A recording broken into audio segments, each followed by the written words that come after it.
As tech companies swarm into the world of AI, creating new breakthroughs at dizzying speeds, concern is growing over whether these tools are going to leave democracies more vulnerable to misinformation. Only recently we saw the mayor of Mexico City claim that an audio clip leaked of him plotting against a political candidate was in fact fake. But then on the other hand, there is some optimism about how AI might be able to make governments and democracies stronger. For example, we've already seen Taiwan implement digital platforms such as Polis, a citizen deliberation platform powered by machine learning that aims to improve societal consensus. Colin McGill, founder of Polis, said in an article by Chatham House, "The application of machine intelligence to deliberative democracy presents a generational opportunity to transform policymaking worldwide." So let's have a look at the current state of AI's effect on democracy. Most people would agree that quality information is a democratic necessity, but countries across the world have seen attacks on their democratic institutions. Just to name a few, Slovakia's 2023 election was hijacked by an audio deepfake of a party leader plotting to rig an election. In Bangladesh, an AI-generated news anchor heavily criticised the US, a position in line with the current government's agenda. And in the UK, video deepfakes of Prime Minister Rishi Sunak have reportedly reached around 400,000 people on Facebook. And a fake video of President Biden telling Democrats not to vote reached New Hampshire residents. What a bunch of malarkey. We know the value of voting Democratic when our votes count. It's important that you save your vote for the November election. You might be saying to yourself right now that media manipulation has always existed, that polarization is as old as time and human nature has always been seduced by false information, whether it be newspapers, radio, social media or word of mouth. Just think of Pizzagate. But some argue that this is different, that deepfake technologies and generative AI have the potential to produce misinformation on steroids. But is the Arnold Schwarzenegger of misinformation a real possibility? Democracy, wrote Robert Dahl in 1972, depends heavily on the continued responsiveness of the government to the preferences of its citizens. Looking at generative AI first, the main issue is the potential misrepresentation of public opinion, due to its unprecedented capacity to produce volumes of potentially misinformative content. At its worst, generative AI threatens the quality of democratic deliberation by allowing bad actors to manufacture public opinion by what Steve Bannon, Trump's former chief strategist, called flooding the zone with shit. That is, using AI-written communication en masse to push an agenda, often through the use of fake social media accounts. And then we have the issue of deep fakes. Will we in the future live in a world where, because there is so much fake content, we struggle to monitor what elected officials do and don't do, eroding political accountability?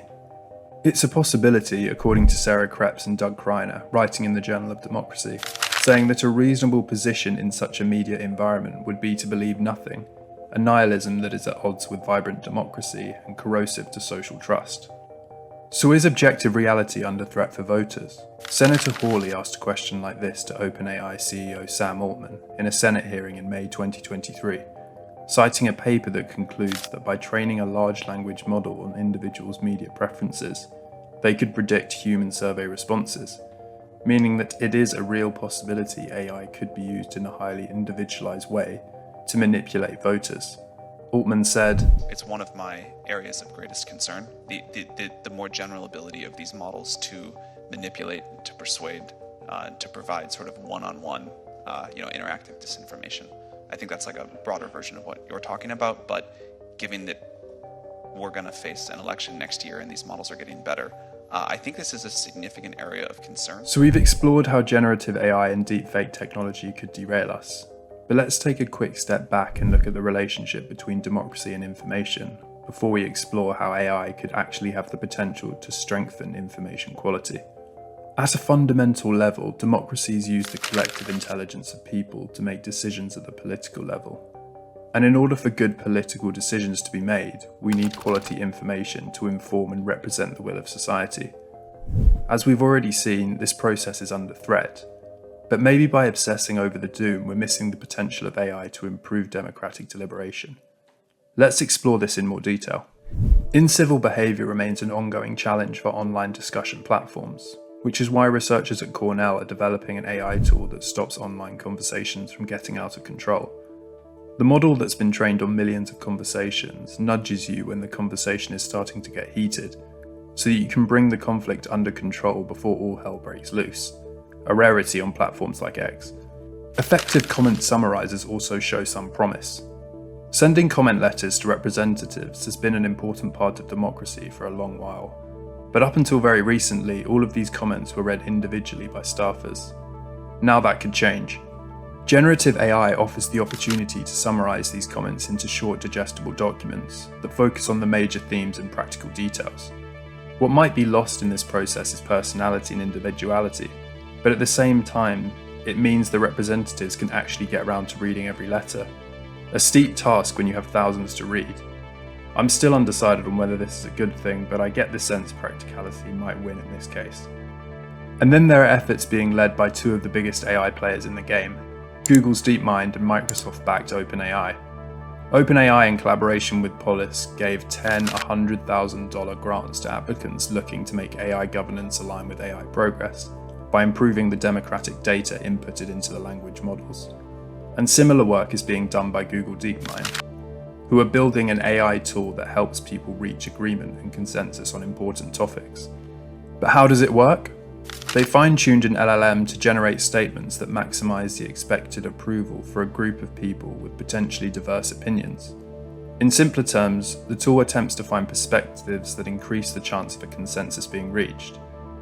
And then we have the work being done by organizations like the Collective Intelligence Project and Open Future, who are setting up assemblies to develop better collective intelligence around how we implement AI in the first place. In their words, experimentation with collective intelligence processes can surface necessary information for decision-making, ensure collective accountability, and better align with human values. So we've seen the potential for AI to harm and some early signs of potentially improving democratic deliberation. But with half the world engaged in elections in 2024, including India, Indonesia, and the US, what can be done now? The EU's Digital Services Act comes into effect this month, which aims in part to limit disinformation. Germany, France, and Italy have also reached agreements on how AI should be regulated, and the Biden administration made new executive orders in October 2023 to ensure that content generated by AI is watermarked. But as AI expert Max Tegmark said in a Reuters article, the truth is the United States is already far behind Europe. So then, governments around the world will inevitably seek to capture the economic benefits of AI. But if these sorts of technologies get into the hands of the wrong people or a rogue state, as they inevitably will, the threat to democracy is real. Only recently Argentina had what has been called the first AI election, with both party leaders taking digital shots at each other with AI-generated images and audio. The future of democracy, then, hangs in the balance.